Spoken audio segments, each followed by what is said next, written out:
Estimados estudiantes, vamos a retomar de la clase de diabetes que estábamos hablando.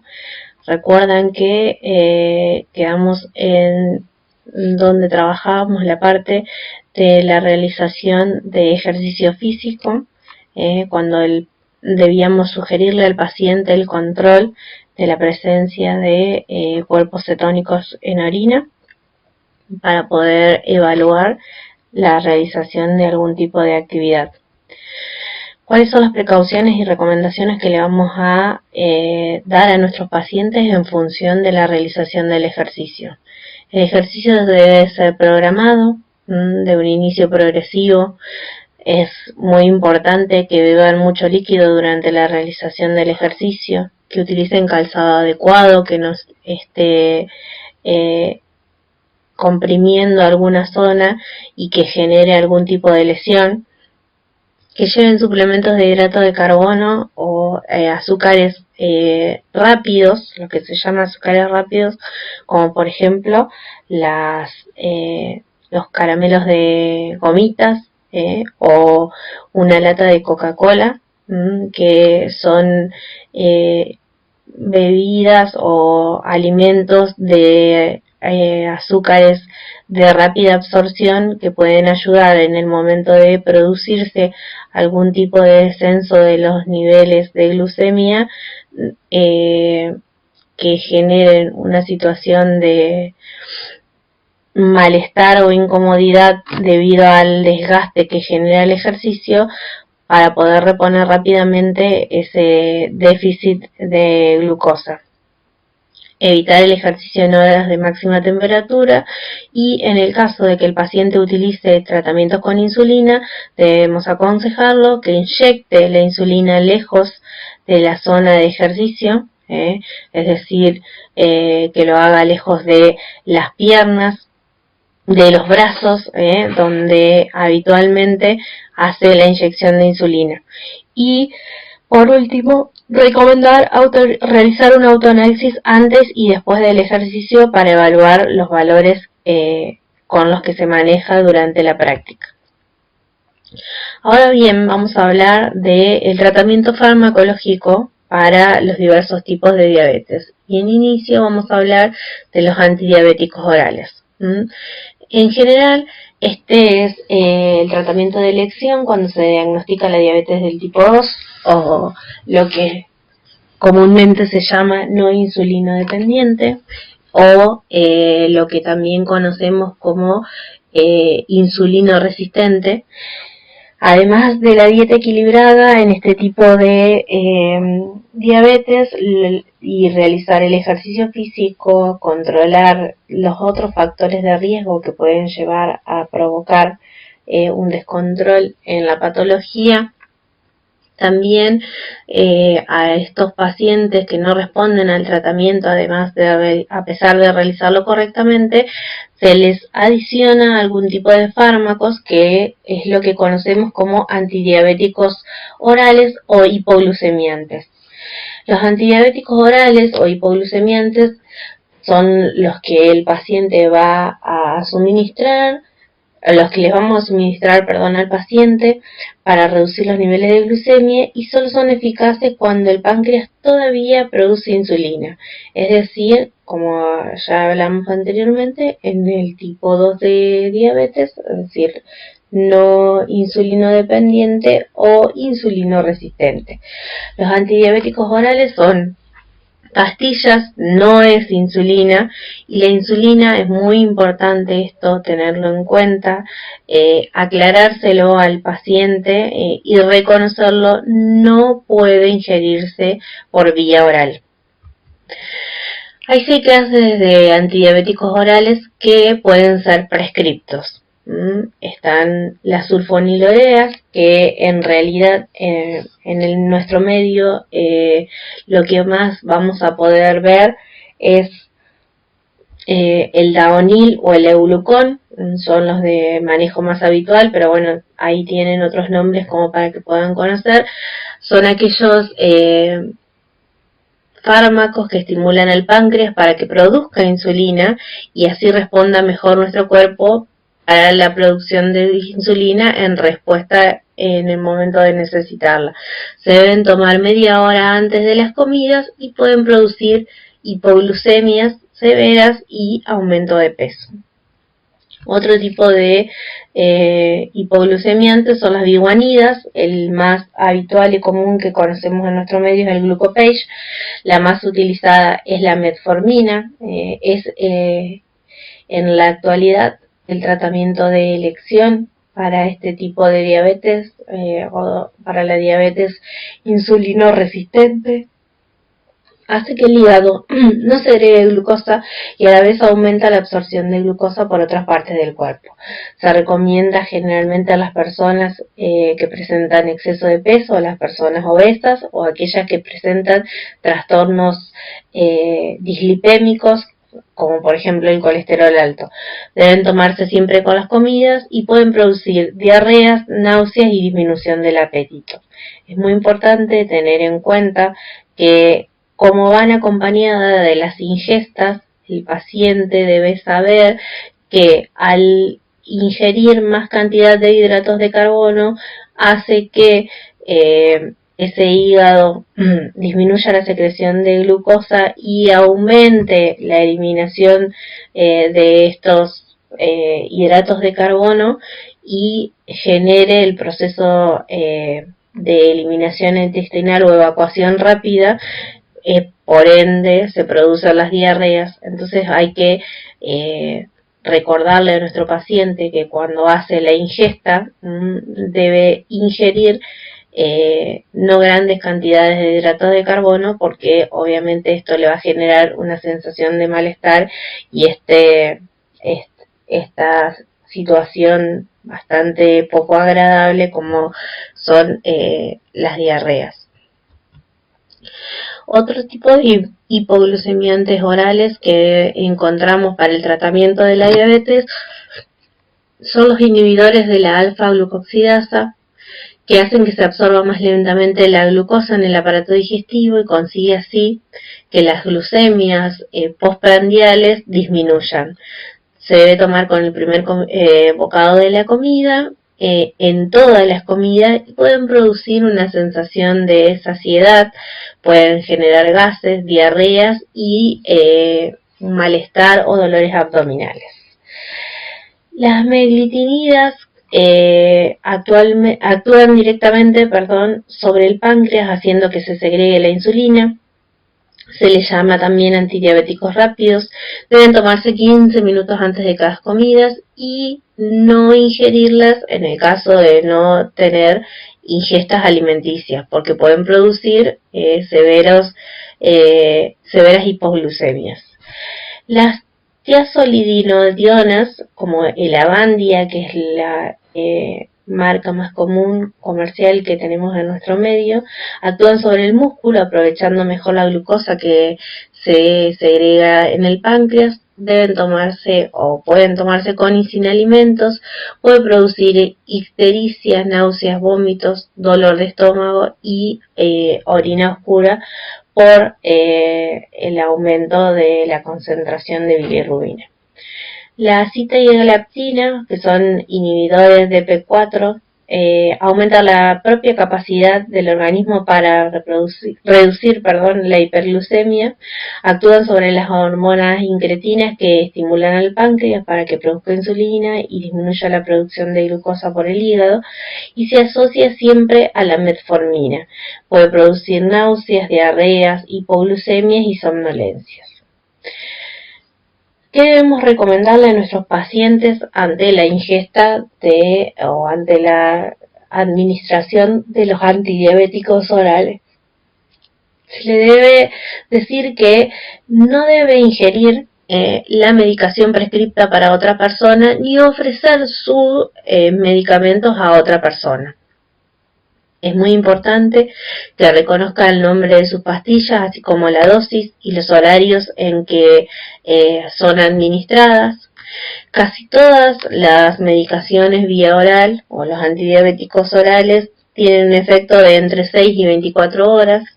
Generalmente se recomienda que deben ingerirse cada día a la misma hora y se debe buscar alguna memotecnia o algún truco para poder recordarlo, para poder mantener, digamos, esta ecuación. Si se olvidan de tomar una pastilla que habitualmente la tomaban durante el transcurso de la mañana y se acuerda más tarde, debe tomársela igualmente. Pero si toma una cada día y se le olvida, no debe tomar 2 comprimidos al día siguiente para reponer la que no ingirió. Porque esto va a potenciar el efecto y puede producir complicaciones desagradables. Se debe comprobar, como en todo medicamento, la fecha de vencimiento, mantenerlas guardadas a temperatura ambiente, no se deben ingerir si han cambiado de color en el frasco o si tienen alguna alteración visible a simple vista, digamos. Se deben llevar las pastillas siempre encima, sobre todo cuando el paciente realiza algún tipo de viaje. No se debe llevar, digamos, lejos, sino que deben tenerlas a la mano, por ejemplo en el bolso de mano, y siempre debe tener algún envase de repuesto o alguna cantidad de medicamento de repuesto. Si está enfermo y no puede comer, debe ingerir igualmente su medicación antidiabética, ya que en los casos, digamos, donde se producen algún tipo de alteración metabólica en nuestro organismo, ya sea por una enfermedad, por algún tipo de infección, la glucosa tiende a elevarse. Entonces, más allá de que no haya ingestas y no haya agregados externos de glucosa, esta tiende a subir dentro del organismo por el mismo proceso patológico y debemos controlarla con la medicación que habitualmente se utiliza. Cualquier antidiabético o hipoglucemiante oral debe estar acompañado con algo de ejercicio y obviamente con una dieta adecuada. Otro tratamiento, como les dije en la clase anterior cuando estuvimos charlando, es la insulina, que es ahora el tratamiento que se está utilizando de elección, complementando en la diabetes tipo 2, insulino resistente o no insulino dependiente, como habitualmente se la conocía, es la insulina. La insulina es la hormona que se produce en el páncreas y que actúa como una llave que hace que la glucosa que proviene de los alimentos pueda entrar a las células, donde se transforma en energía. En la diabetes en general, sobre todo la tipo 1, no hay producción propia de la insulina, o es una producción deficiente o deficiente en cantidad o en calidad, o hay una resistencia en su acción. Si la insulina de la persona diabética no cumple su función adecuadamente, la glucosa no puede entrar a las células y acumular la sangre, y se produce una subida de la glucosa conocida como la hiperglucemia. Así como tenemos varios tipos de hipoglucemiantes o antidiabéticos orales, también tenemos varios tipos de insulinas. Podemos dividirlas de acuerdo al tiempo de acción. Las de acción rápida llegan al flujo sanguíneo 30 minutos después de ser inyectadas y tienen su máximo efecto entre las 2 y 3 horas posteriores. Es eficaz durante aproximadamente 3 a 6 horas, y los que habitualmente conocemos son la Humulin R o Novolin R, que son las que van a ver en el ámbito hospitalario para realizar las correcciones cuando hacemos el control de nuestros pacientes y vemos que tienen los valores elevados. Las de acción ultra rápida comienzan a surtir efectos 15 minutos después de la inyección y tienen su pico máximo de efecto al cabo de 1 hora, y tiene un efecto de entre 2 y 4 horas.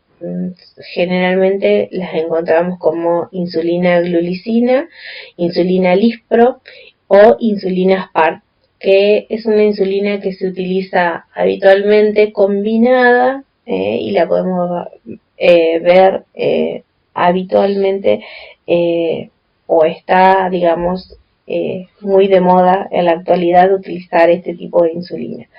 La insulina de acción intermedia llega al flujo sanguíneo aproximadamente de 2 a 4 horas después de la inyección, tiene su máximo efecto de 4 a 12 horas después de la inyección y es eficaz durante aproximadamente 12 a 18 horas.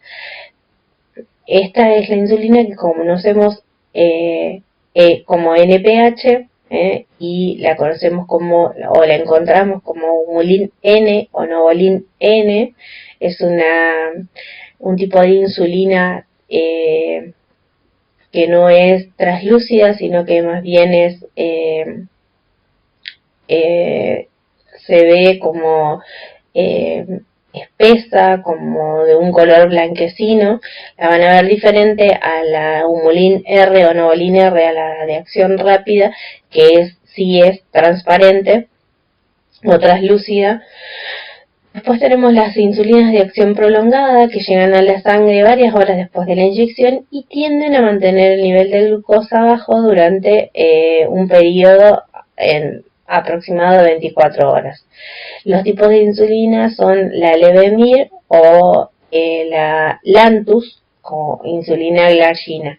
Estas son las insulinas de elección que se hacen en la actualidad para el tratamiento de aquellos pacientes que son insulinodependientes. La duración del efecto de la insulina va a depender del tipo de insulina que el paciente utilice. El tipo y dosis de insulina adecuada va a ser prescripta obviamente por el médico en función de las necesidades y de las características de cada paciente.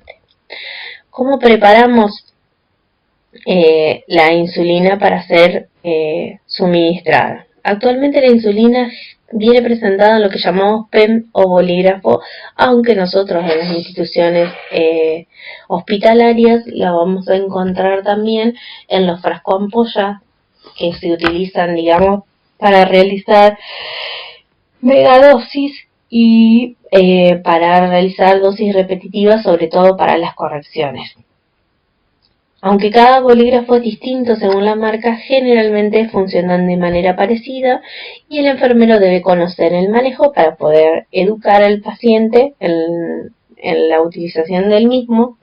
La aguja con la que se inyecta la insulina es una aguja descartable, o sea que por cada inyección que el paciente deba hacerse, debe colocarse una nueva aguja para evitar que entre aire en el bolígrafo y para evitar las lesiones o microlesiones en el paciente. La insulina debe inyectarse en el tejido subcutáneo, tomando o haciendo un pliegue de la zona elegida, en el vientre, en los muslos, en los brazos, en las nalgas, con una inclinación de la aguja a 45 grados para que entre en el músculo y no produzca hematomas, para evitar, que entre en el músculo o se produzcan hematomas. Es importante no soltar el pliegue mientras se inyecta y la insulina se absorbe por igual en todas las zonas, pero depende determinadas zonas del cuerpo.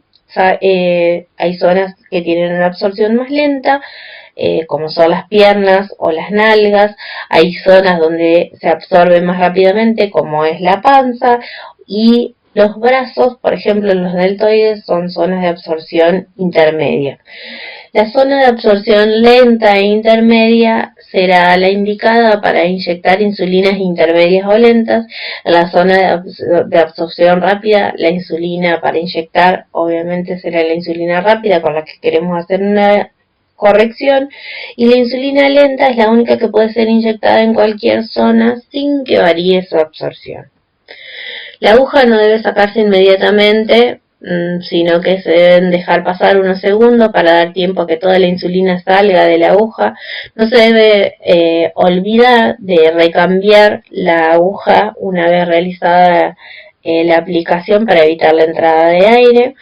Es importante purgar el pen cada vez que se pone, o el bolígrafo cada vez que se pone una nueva aguja y que vaya a ser usado, para que la cantidad de insulina administrada sea la correcta, o sea la exacta. Es muy importante ir rotando las zonas de punción para evitar que se produzcan alteraciones en la piel. A la hora de la hora, de la administración de la insulina va a estar indicada por el médico según el tipo de insulina y la dosificación que se realiza.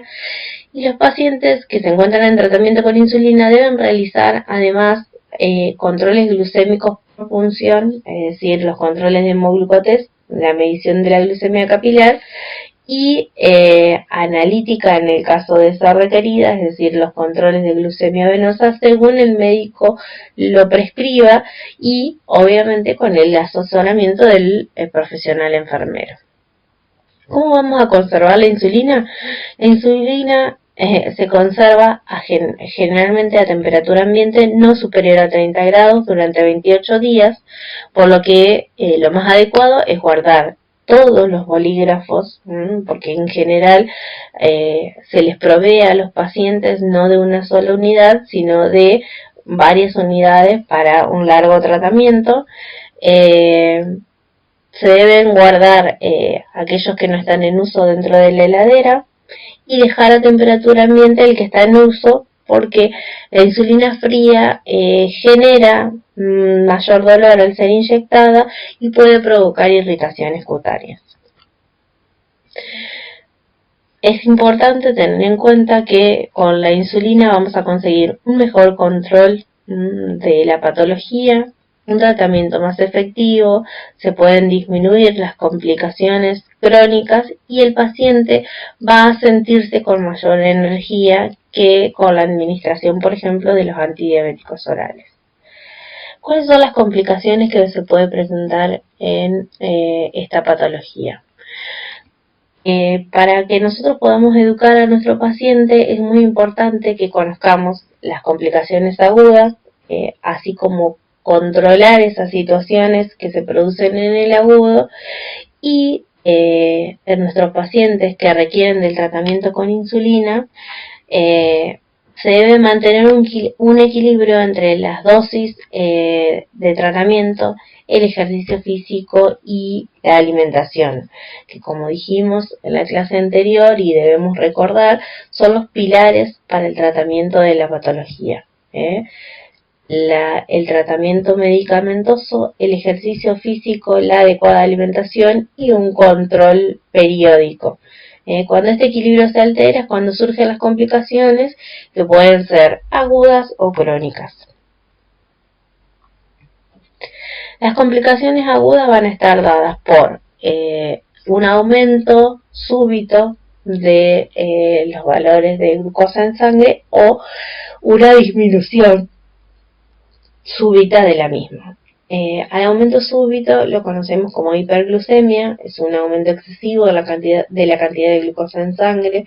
Los síntomas que presenta el paciente son los mismos síntomas que en un inicio presentó para realizar el diagnóstico de la patología: sed intensa, un aumento en la frecuencia de las micciones, mucho apetito, a veces con pérdida de peso, en otras ocasiones el paciente se encuentra inapetente, cansancio y mal estado general. Las causas que pueden llevar a la hiperglucemia puede ser la ingesta de alimentos con altos contenidos de azúcares simples o altos contenidos de hidratos de carbono, también la ingesta de más cantidad de frutas, harinas o leche, no realizar la actividad física que habitualmente realizaba, olvidar la ingesta de la medicación oral o la administración de insulina, o los procesos infecciosos también pueden generar un aumento de las concentraciones de glucemia. ¿Cuáles son las acciones que nuestro paciente debe implementar y a la que los debemos educar? Aumentar el consumo de líquidos, sobre todo de agua, no dejar de tomar la medicación habitual, consultar y regular la alimentación, aumentar la frecuencia en los controles de glucemia hasta que estos se encuentren dentro de parámetros normales o estabilizados, y podemos tener dentro de esta complicación unas subdivisiones que debemos reconocer. Podemos tener la hiperglucemia simple, que es un incremento de glucemia mayor a 300 miligramos por decilitro, que en general requiere una atención en el servicio de emergencia. Otro tipo de complicación que podemos tener es la cetoacidosis dentro de las hiperglucemias, la cetoacidosis diabética, donde las glucemias van a estar elevadas por encima de 500 miligramos por decilitro. Hay producción de cuerpos cetónicos tanto en sangre como en orina, y generalmente esto se presenta más frecuentemente en los pacientes que son insulinodependientes o con diabetes de tipo 1. Estos pacientes deben ser derivados a la urgencia hospitalaria. Y otra de las complicaciones graves que podemos tener dentro de las complicaciones agudas es el coma hiperosmolar no cetósico, que es una complicación grave, sobre todo en la diabetes tipo 2. Hay aumento de la osmolaridad, deshidratación e hiperglucemia. En las personas mayores con diabetes de tipo 2 es muy importante que aseguremos la ingesta hídrica, especialmente en los procesos patológicos como son aquellos que van acompañados de fiebre, diarrea y otros procesos intercurrentes. Y la persona y la diabética y su entorno familiar deben saber que procesos patológicos tales como la infección o algún otro problema importante de salud, como por ejemplo una enfermedad cardiovascular, algún tipo de traumatismo, pueden llevar a descompensar su diabetes. Entonces es muy importante que reconozcan estos patrones o estas patologías, la presencia de estas patologías, para poder tratarlas oportunamente y para poder corregir el tratamiento que deben llevar de su patología diabética. La hipoglucemia es otra de las complicaciones agudas y eso está dada por un descenso de la glucemia en cifras inferiores a 60 miligramos por decilitro. Puede ser leve, lo que va a generar temblor, sudoración fría, palpitaciones, ansiedad, sensación de hambre, irritabilidad, y generalmente esta situación se resuelve con la ingesta de azúcares rápidos, como hablábamos anteriormente, caramelos de goma, algún tipo de bebida azucarada, como pueden ser la Coca-Cola, los jugos multifrutas que vienen tipo Bagio, que son jugos con altas concentraciones de azúcares simples y que ayudan a aumentar o a corregir rápidamente este proceso. Puede ser una hipoglucemia moderada, que va a estar dada por falta de concentración, visión borrosa, somnolencia, alteraciones en el lenguaje. Durante este episodio el paciente puede autotratarse o solicitar ayuda. Generalmente cuando el paciente reconoce, digamos, estos signos o síntomas, empieza a realizar intervenciones ya conocidas por él para poder resolverlo. O puede producirse una hipoglucemia grave, en donde hay alteraciones del comportamiento, pérdida de la conciencia, que puede llegar también a presentar procesos convulsivos, y en estos casos el paciente va a necesitar de la ayuda de otra persona para resolver este tipo de complicaciones. ¿Cómo podemos prevenir las hipoglucemias? Bueno, vamos a educar a nuestro paciente para que no retrase o olvide las ingestas de alimentos sin haber hecho los ajustes necesarios de los fármacos que ingiere, ya sea tanto de la insulina como los antidiabéticos orales. Actuar rápidamente ante los primeros síntomas. Generalmente las personas diabéticas manejan este tipo de situaciones, pero bueno, deben acompañarse siempre, como les vengo diciendo, con algún tipo de azúcares rápidos, como son caramelos, algún tipo de bebida azucarada. Deben aumentar las medidas de prevención cuando hagan ejercicio físico, cuando hacen más ejercicio físico del habitual durante el proceso menstrual en las mujeres, en las horas posteriores a cualquier episodio de hipoglucemia, y si esta fue grave se debe extremar la precaución hasta 6 o 7 días de pasado el evento. En personas que presentan hipoglucemias nocturnas, lo que se debe hacer es realizar una colación antes de acostarse con alimentos que aporten hidratos de carbono complejos y proteínas, como pueden ser, por ejemplo, la leche, algunas galletitas. Si la glucemia antes de dormir es inferior a 110 miligramos por decilitros, se debe realizar una determinación en el intermedio de la noche. Generalmente se lo toma a las 3 de la mañana, para evitar que se produzcan hipoglucemias durante el periodo de sueño y que no puedan controlarse o no puedan revertirse. En los pacientes que presentan hipoglucemias desapercibidas, no ser tan estrictos con los controles metabólicos durante un tiempo para disminuir el número de hipoglucemias, y pactar un número mayor de controles de glucemias capilares para poder detectar cualquier variación o alteración que se produzca. ¿Cuáles son las complicaciones crónicas que vamos a encontrar de nuestra patología?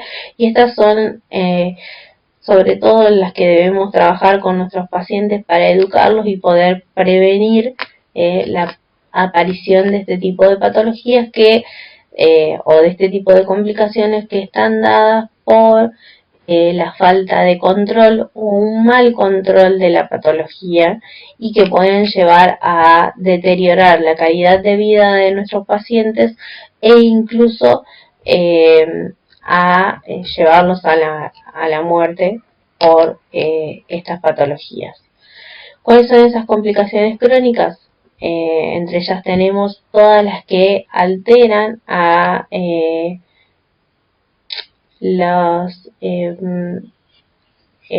los grupos vasculares, como por ejemplo la retinopatía diabética, que afecta a los vasos de la retina.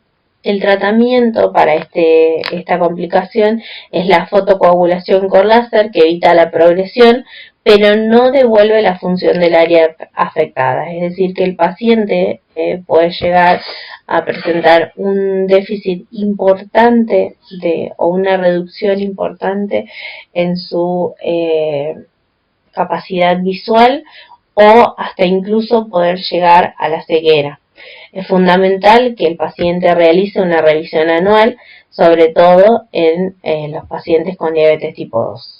Otro tipo de complicación crónica que puede presentar nuestro paciente diabético es la nefropatía, que afecta a los vasos renales. Su evolución produce insuficiencia renal crónica terminal, que requiere tratamiento de hemodiálisis, que lo vamos a ver posteriormente cuando veamos la unidad de renal, o un trasplante como última terapéutica. Las neuropatías diabéticas son generalmente están dadas por dolor, sensación de hormigueo, de pinchazos, de durezas como tipo acorchamiento a la zona donde de apoyo, o donde en la zona del talón sobre todo. Otro tipo de neuropatías son las neuropatías autónomas, que se producen a nivel de órganos que no podemos controlar, como son la gastroparesia y la vejiga autónoma. También el pie diabético, que es una manifestación muy común de la neuropatía diabética, que está agravada se ve agravada por la presencia de insuficiencia vascular y de infecciones. Como hay una pérdida de la sensibilidad y el paciente no refiere molestias o dolores, generalmente estas alteraciones vasculares conllevan a una situación de complejidad bastante importante, que lleva a la pérdida de algunas falanges, por ejemplo en los pies sobre todo, o a perder el miembro íntegro por la falta de cuidado y esta complicación. Otra de las complicaciones que podemos presentar son las arteriopatías periféricas, como las arteriosclerosis en las arterias, sobre todo de los miembros inferiores. El síntoma principal es la claudicación intermitente, es un dolor que se genera al andar, un dolor muy intenso que se genera al andar, y que obliga a que detenga la marcha. Otra de las complicaciones que frecuentemente se presentan en estos pacientes y que muy difícilmente las expresan los pacientes por el tipo de disfunción que se genera es la disfunción eréctil, como es un problema muy común a los varones diabéticos y se asocia con la neuropatía diabética y con la enfermedad vascular periférica. También se presentan complicaciones cardiovasculares. El mal control de la patología se asocia a un incremento en la frecuencia de cardiopatías isquémicas, de accidentes cerebrovasculares. Por ende, es fundamental evitar otros factores de riesgo concomitantes con esta patología, como son el tabaco, la hipertensión arterial, la obesidad, las dislipemias. También hay presencia o aumento en la presencia de complicaciones infecciosas, sobre todo infecciones del tracto urinario, infecciones cutáneas y micosis, y otras menos frecuentes que se producen son las distrofias por la inyección de insulina, alteraciones articulares, retracción de las encías y algún tipo de dermopatías relacionadas con esta patología de base. Es fundamental que las personas con diabetes conozcan la importancia sobre todo del cuidado de la piel en general y sobre todo de los pies en particular. El pie diabético es una manifestación de la neuropatía diabética que está agravada por la insuficiencia vascular y la infección. Generalmente está dada por traumatismos repetidos del tipo de calzado, así como una carga anormal de peso sobre los miembros inferiores, que produce heridas cutáneas que van aumentando y llegan a generar úlceras y necrosis de los tejidos hasta poder gangrenarse, que hacen que evolucione a este tipo de patología que conocemos como pie diabético. La edad, la duración, el mal control de la patología, la hipertensión arterial, las dislipemias, el tabaquismo, los escasos cuidados de higiene diaria son factores que predisponen o que aumentan el riesgo en relación con el desarrollo del pie diabético. ¿Cuáles son los síntomas y signos que vamos a identificar o que le vamos a ayudar a nuestro paciente a que reconozca para cuando se produce un pie diabético? Los que están derivados de la mala circulación, por ejemplo, el dolor al caminar o en reposo, la piel fría con pérdida de vello, la ausencia de pulsos, necrosis en zonas distales o lugares de roce. Las que están relacionadas con la afectación neurológica, la pérdida de sensibilidad o a las temperaturas o al dolor, las alteraciones musculares con alteraciones de la estática del pie, la presencia de callosidades en zona de apoyo anómalas, como por ejemplo el talón, la cabeza de los metatarsianos, que evolucionan progresivamente y se transforman en úlceras. ¿Cómo vamos a explorar el pie de nuestro paciente? Lo vamos a educar para que el paciente realice una buena higiene durante el proceso del baño, así como cuando educamos o nos educan a las mujeres para realizar nuestro autoexamen de mama durante el baño, que es más fácil porque uno puede palpar mejor las zonas con la ayuda de el jabón y el agua que corre mientras nos estamos duchando. Bueno, en estos pacientes también es muy importante educarlos en ese momento para que realicen una evaluación y una buena y una correcta higiene de sus miembros inferiores para poder detectar el pie que se encuentra en riesgo y para prevenir la aparición de lesiones. una vez que hacemos una correcta higiene, un adecuado secado de los miembros inferiores, sobre todo en los espacios interdigitales, un adecuado corte de las uñas para evitar que éstas se encarnen o produzcan lesiones, evitar la formación de callos, disminuir la presión sobre algunos puntos, sobre todo sobre los alus valgus, o más conocidos como juanetes, observar la coloración de la piel y prestar especial atención a los cambios de coloración, y observar también que hay áreas que se encuentran más sensibles, por ejemplo, la zona del empeine, evitando, por ejemplo, el ajustar demasiado el calzado con los cordones o con algún tipo de elastizado que los calzados habitualmente traen.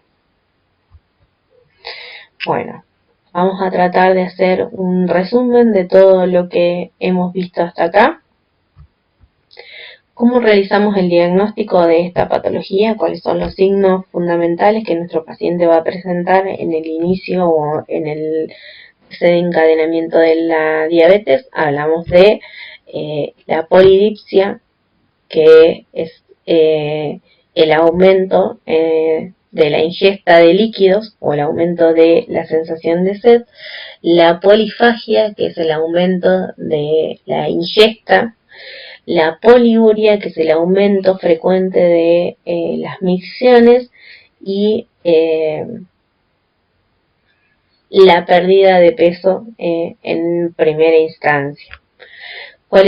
¿Cómo vamos a realizar el diagnóstico? A través de los controles de laboratorio. Sobre todo vamos a evaluar los valores de glucemia en ayunas, que deben oscilar entre 70 y 110 miligramos por decilitro, con valores sostenidos superiores a 126 miligramos. Estamos hablando ya de un indicio del diagnóstico de diabetes, y con valores por encima de 180 miligramos por decilitro de glucosa en sangre, sabemos que es cuando se empiezan a presentar los signos y síntomas que nos van a dar la pauta de que hay presencia de esta patología. ¿Cuáles son los pilares del tratamiento?